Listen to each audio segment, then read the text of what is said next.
السلام علیکم دوستوں، welcome to horror stories by Aafia. Horror stories by Aafia میں ایک نئی سٹوری کے ساتھ میں حاضر ہوں۔ امید کرتی ہوں آپ جہاں کہیں ہوں گے خیریت سے ہوں گے۔ یہ واقعہ 3 دوستوں کے بارے میں ہے جو انجانے میں ایک جن ذات سے دوستی کر بیٹھے۔ تو آئیے چلتے ہیں واقعے کی طرف اور جانتے ہیں ان کی اس دوستی کا انجام کیا ہوا۔ ٹرین ایک سنسان راستے سے فراٹے بھرتی جا رہی تھی۔ وہ چاروں دوست اشر، سکندر، تابش اور عزیز پہلی بار اکٹھے ٹرین میں ملتان سے لاہور کا سفر کر رہے تھے۔ رات کے 3 بج رہے تھے۔ ارد گرد بیٹھے اکا دکا لوگ سو رہے تھے یا سونے کی کوشش کر رہے تھے۔ سکندر کھڑکی کے پاس والی سنگل سیٹ سے ٹیک لگائے آنکھیں موندے کھڑکی سے آنے والی تیز ہوا کے جھونکے اپنے اندر جذب کر رہا تھا، جبکہ باقی تینوں ہینڈ فری لگائے اپنے اپنے موبائل میں گم تھے کہ اچانک ٹرین ایک جھٹکے سے رک گئی۔ ٹرین کے اس طرح اچانک رکنے سے بہت سے مسافر گرتے گرتے بچے۔ سکندر نے بھی ہڑبڑا کر اپنی آنکھیں کھول دیں۔ سب نے کھڑکی سے باہر جھانکنا شروع کیا۔ ابھی تو میاں چنو کا اسٹیشن گزرا ہے، اب کون سا اتنی جلدی اگلا اسٹیشن آ گیا؟ عزیز نے کھڑکی سے باہر جھانکتے ہوئے کہا۔ یہ تو کوئی سنسان جگہ ہے، شاید کوئی مسئلہ ہو گیا ہو ٹرین میں۔ تابش ٹرین سے نیچے مت اترنا۔ عزیز نے تابش کو دروازے کی جانب بڑھتے دیکھا تو پیچھے سے آواز لگائی۔ نہیں، یہی ہوں، تابش نے جوابی آواز لگائی اور دوسری جانب چلا گیا۔ اگلے 5 منٹ تک تابش واپس نہیں آیا تو سکندر اسے دیکھنے ٹرین کے داخلی دروازے کی جانب بڑھا۔ بہت سے لوگ ٹرین سے نیچے اتر کے آگے دیکھنے کی کوشش کر رہے تھے، پر کسی کو کچھ سمجھ نہیں آ رہی تھی اچانک اس ویرانے میں ٹرین کیوں رک گئی۔ سکندر کے پیچھے عزیز اور اشر بھی چلے آئے۔ کیا ہوا؟ کہاں گیا تابش؟ کہا بھی تھا ٹرین سے نیچے مت اترنا، پتہ نہیں اس لڑکے کو سکون کیوں نہیں۔ اشر نے جھنجھلاتے ہوئے ایک ہی سانس میں سب کہہ ڈالا۔ یہی ہوگا، جانا کہاں ہے؟ ذرا آگے جا کے دیکھتے ہیں، سکندر نے ارد گرد ماحول پر نظر ڈالتے ہوئے کہا۔ اتنے میں ٹرین نے روانگی کے لیے وسل دیا تو سبھی اترنے والے لوگ فوراً واپس ٹرین پر چڑھنے لگے۔ تابش، تابش، کہاں ہو تم؟ تینوں دوستوں نے بیک وقت آوازیں لگائیں۔ اسی اثنا میں ٹرین نے چلنا شروع کر دیا، پر تابش کی جانب سے کوئی رد عمل نہیں آیا۔ اب تینوں سخت پریشان دکھائی دیے اور مزید اونچی آواز سے تابش کو پکارنے لگے۔ ٹرین کے دروازے پر کھڑے کافی لوگوں نے بہت آوازیں لگائیں کہ آپ لوگ تو اوپر چڑھائیں، کیا پتہ وہ یہیں ٹرین میں ہو، پر تینوں باہر ہی کھڑے ارد گرد دوڑتے پاگلوں کی طرح تابش تابش پکارتے رہے، اور ٹرین کب چلی گئی انہیں احساس ہی نہ ہوا۔ اب ہر جانب سناٹا تھا، اماوس کی رات تھی۔ ارد گرد درخت اس بھیانک مخلوق کی مانند دکھائی دے رہے تھے جو سب کچھ اپنے اندر نگلنے کو تیار ہوں۔ جھاڑیاں کسی بھیانک دیو کی مانند اندھیرے کی چادر لپیٹے دیکھنے والوں کو عجیب قسم کے خوف میں مبتلا کر رہی تھی۔ تابش، کیا پتہ ٹرین میں ہی ہو، عزیز نے خود کو تسلی دیتے ہوئے کہا۔ نہیں، میں نے خود اسے اترتے دیکھا، سکندر نے مکمل اعتماد کے ساتھ کہا۔ اب موجودہ صورتحال کو محسوس کرتے ہوئے تینوں کے چہروں کی ہوائیاں اڑ گئی تھیں۔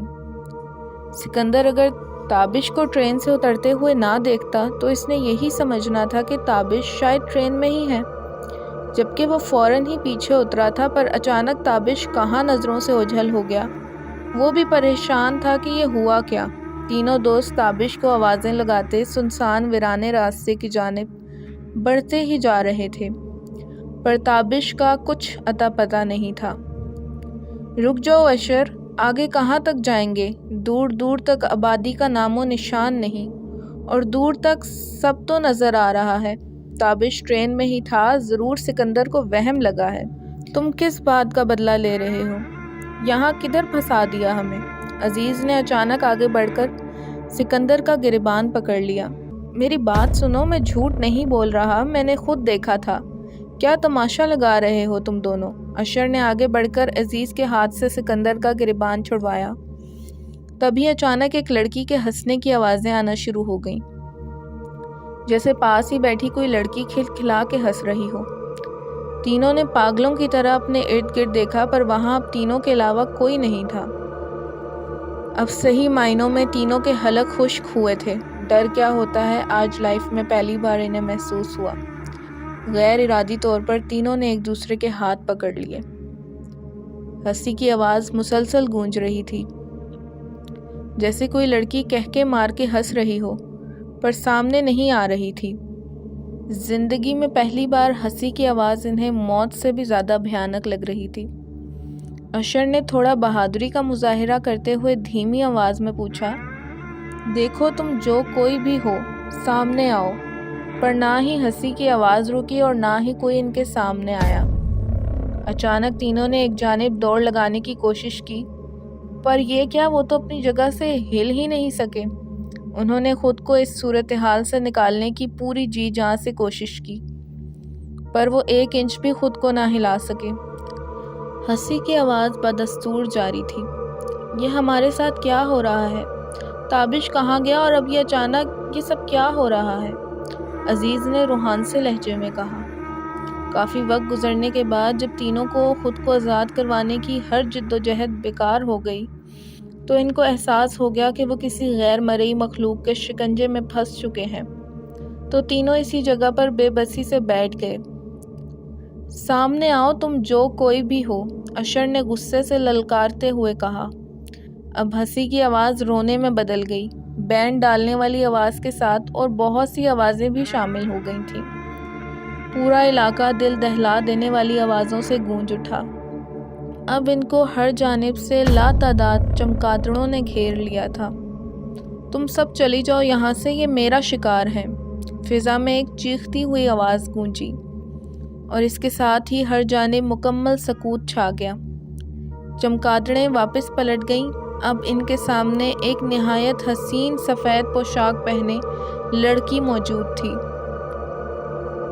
پاؤں تک آتے لمبے کھلے بال، سرخ ہونٹ، سفید دودھ جیسی چمکتی رنگت اور انگارے برساتی خوبصورت سبز آنکھیں جو ان تینوں کو گھور رہی تھیں۔ تابش کو ڈھونڈ رہے ہو؟ یہ کہتے ہی وہ پھر ہنسنے لگی۔ اب کی بار ہنسی میں ان کا تمسخر اڑایا جا رہا تھا۔ 3 سال سے اس کے ساتھ ہو، آج تک اس کی حقیقت نہ جان پائے؟ کبھی غور نہیں کیا وہ تم لوگوں کے مسئلے کیسے چٹکی بجاتے حل کر دیتا تھا؟ کبھی اس کے گھر گئے؟ ہمیشہ وہی تم لوگوں کے پاس پہنچ جاتا تھا، جبکہ بعض اوقات تو تم کال بھی نہیں کرتے تھے، پھر وہ کیسے تم لوگوں کی ہر گیدرنگ میں موجود ہوتا تھا؟ تینوں کے دماغ میں ایک فلم سی چلنے لگی۔ وہ لڑکی بالکل ٹھیک کہہ رہی تھی۔ تابش سے ان کی ملاقات ایک پارک میں ہوئی تھی، پھر وہ ان کے ساتھ ہر جگہ موجود ہوتا۔ کبھی فیملی کے بارے میں انہوں نے کچھ پوچھا نہ اس نے بتایا۔ بہت کم عرصے میں وہ ایک دوسرے کے لیے لازم و ملزوم ہو گئے تھے۔ ایسے واقعی کافی مسائل تھے جو بظاہر حل ہوتے نظر نہیں آتے تھے، پر تابش کی وجہ سے وہ حل ہو چکے تھے۔ اس لیے وہ آج تابش کے لیے اتنا فکر مند تھے کہ وہ تو ان کی جان تھا۔ کہاں ہے تابش؟ کون ہو تم؟ ہمارے دوست کو چھوڑ دو اور ہمیں اپنے نہ نظر آنے والے حصار سے آزاد کر کے پھر دیکھو ہم تمہارا کیا حشر کرتے ہیں۔ اشر نے غصے سے لڑکی کی آنکھوں میں آنکھیں ڈال کے کہا۔ ایک بار پھر فضا لڑکی کے کہکوں سے گونج اٹھی۔ تابش تو بس تم لوگوں کو یہاں لانے کا ایک مہرہ تھا، اس کا کام ختم ہوا، اسے ہم نے آزاد کر دیا۔ تم لوگوں سے بدلہ تو میں تمہارے گھروں میں بھی لے سکتی تھی، پر یہاں لانے کا ایک خاص مقصد ہے۔ یہ گرو جی ابھی تک کیوں نہیں آئے؟ لڑکی نے اپنے اصل روپ میں آتے ہوئے کہا۔ اب تک تو گرو جی کو آ جانا چاہیے تھا۔ اب وہ اپنے اصل روپ میں تھی اور وہ تینوں اسے اس طرح روپ بدلتے دیکھ کر خوف سے سن ہو چکے تھے۔ انہیں محسوس ہو رہا تھا کہ کسی بھی وقت ان کے دل خوف سے بند ہو جائیں گے، کیونکہ اب ان کے سامنے کوئی حسین دوشیزہ نہیں بلکہ ایک بہت بڑی چمگادڑ موجود تھی، جس کے پروں کے سائے بہت دور تک پھیلے ہوئے تھے اور اس کی آنکھوں سے خون ٹپک رہا تھا۔ اتنے میں وہاں ایک ہندو جوگی بابا جس کے گلے میں ایک بہت بڑی کھوپڑی لٹک رہی تھی اور الجھے بکھرے بالوں نے اس کا آدھا چہرہ چھپا رکھا تھا، کندھے پر ایک بڑا تھیلا لٹکائے اور ہاتھ میں ایک بڑی ہڈی تھامے تیز تیز کچھ منتر پڑھتے چمگادڑ کے روبرو تھا۔ انہوں نے منتر پڑھ کر زمین پر پھونکا اور وہیں آگ بھڑک اٹھی۔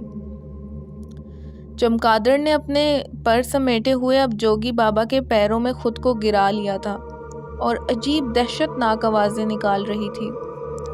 شانت رہو اے جن زادی، ابھی تم واپس اپنا روپ حاصل کرنے میں کامیاب ہو جاؤ گی۔ میں آج اس عامل کے جادو کا توڑ کر دوں گا جس نے اپنے موکلوں کے ذریعے تمہیں اس علاقے تک محدود کر کے تمہاری طاقت اتنی کم کر دی کہ تم 1 گھنٹے سے زیادہ کسی بھی روپ میں نہیں رہ سکتی، اور تم سے تمہارا اصل روپ لے کر تمہیں چمگادڑ بننے پر مجبور کر دیا۔ چمگادڑ مسلسل بھیانک آواز میں دل دہلا دینے والی چیخوں پکار کر رہی تھی۔ اچانک جوگی بابا کی نظر خوف سے سفید پڑتے اشر، عزیز اور سکندر کے چہروں پر پڑی۔ کالی شکتیوں کو بھیٹ چڑھانے والے خون کا انتظام تو اچھا کیا ہے، تینوں کی عمر ایک جیسی ہی لگ رہی ہے، آخر تمہاری محنت سفل ہوئی، بس اب تھوڑا سا انتظار، ان کی گردنیں الگ کر دوں جلدی سے، کیونکہ اماوس کی رات ختم ہونے میں اب کچھ ہی پل بچے ہیں۔ یہ کہتے ہی جوگی بابا نے اپنا تیز دھار خنجر نکالا اور تیزی سے ان تینوں کی جانب بڑھا۔ اس سے پہلے کہ وہ ان تک پہنچ پاتا، اچانک تیز آندھی نے ہر چیز کو اپنی لپیٹ میں لے لیا۔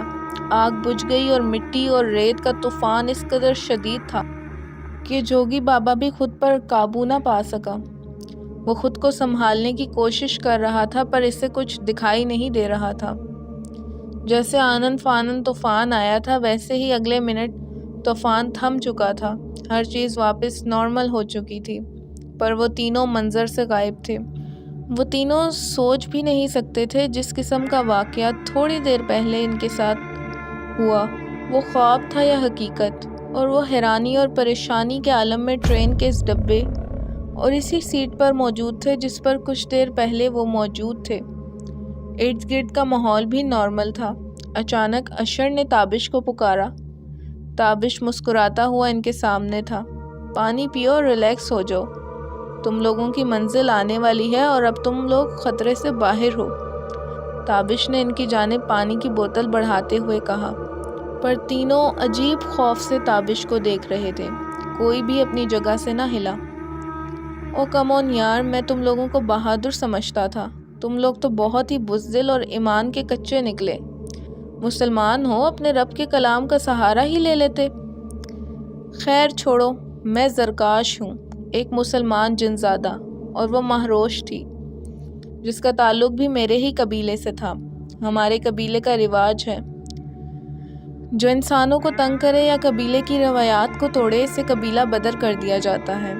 مہروش بھی انسانوں کو نقصان پہنچانے کا کوئی موقع ہاتھ سے نہیں جانے دیتی تھی، اور ہندو شکتیوں کا استعمال کرنے والے پنڈت اور جوگی بابا کے ساتھ مل کر اپنی طاقت بڑھا کر سب کو اپنا غلام بنانا چاہتی تھی۔ پر ایک دن ایک بہت بڑے مسلم عامل کے ہتھے چڑھ گئی جس نے اس کو اس علاقے میں قید کر دیا۔ اس نے عامل پر جو جادو کیا وہ اس پر ہی الٹا پڑ گیا اور وہ چمگادڑ بن گئی، پر اپنی کوشش سے وہ انسانی روپ بھی اختیار کر لیتی تھی۔ اس قید سے نکلنے کے لیے جوگی بابا نے اسے اماوس کی ایک مخصوص رات جو عمل بتایا تھا، اس کے لیے 3 جوان لڑکوں کا اس رات وہاں ہونا ضروری تھا۔ اس نے مجھ سے رو رو کے مدد مانگی کہ ایک دفعہ وہ اپنی طاقت واپس حاصل کر لے، پھر قبیلے میں سب سے معافی مانگ لے گی اور پھر کسی انسان کو تنگ نہیں کرے گی۔ اسی لیے میں نے اس کی مدد کرنے کی خاطر تم لوگوں سے دوستی کی، پر تم لوگوں کو اس کے حوالے کرنے کے بعد مجھے احساس ہوا کہ میں تو سچ میں تم تینوں کو اپنا سب کچھ سمجھ بیٹھا ہوں۔ تم لوگوں کے گھر والوں نے مجھے جو پیار دیا اور میری خاطر تم تینوں نے اپنی جان خطرے میں ڈال دی، میں کیسے تم تینوں کی بلی چڑھنے دیتا۔ جہاں تک مہروش کی بات ہے وہ اپنی غلطیوں کا خمیازہ بھگتے گی۔ میں تم لوگوں سے ملنے آتا رہوں گا، اب بس میرے جانے کا وقت ہو گیا ہے۔ یہ کہتے ہی تابش ان کو حیرت میں چھوڑ کر اسی وقت ہوا میں معلق ہو گیا۔ وہ تینوں منہ کھولے ایک ہی پوزیشن میں جانے کب تک بیٹھے رہے کہ ایک کلی نے انہیں ہلاتے ہوئے کہا، لاہور آ گیا ہے، ساری ٹرین خالی ہو گئی ہے، اس سے آگے ٹرین نہیں جائے گی، تم تینوں کو کہاں جانا ہے؟ اور وہ مشینی انداز میں کندھے پر بیگ اٹھائے کسی بھیانک خواب کے زیر اثر مردہ قدموں سے ٹرین سے باہر آ رہے تھے۔ ہلکا ہلکا اجالا ہر جانب پھیلنا شروع ہو چکا تھا اور ان تینوں کا رخ قریبی مسجد کی جانب تھا۔ دوستوں، ہارر سٹوریز بائی عافیہ میں فی الحال تک کے لیے اتنا ہی۔ واقعہ پسند آیا تو ویڈیو کو لائک اور ہمارے چینل کو سبسکرائب کریں اور بیل کے نوٹیفیکیشن کو پریس کر دیں تاکہ آنے والی نئی اپڈیٹس آپ کو ملتی رہیں۔ اللہ نگہبان۔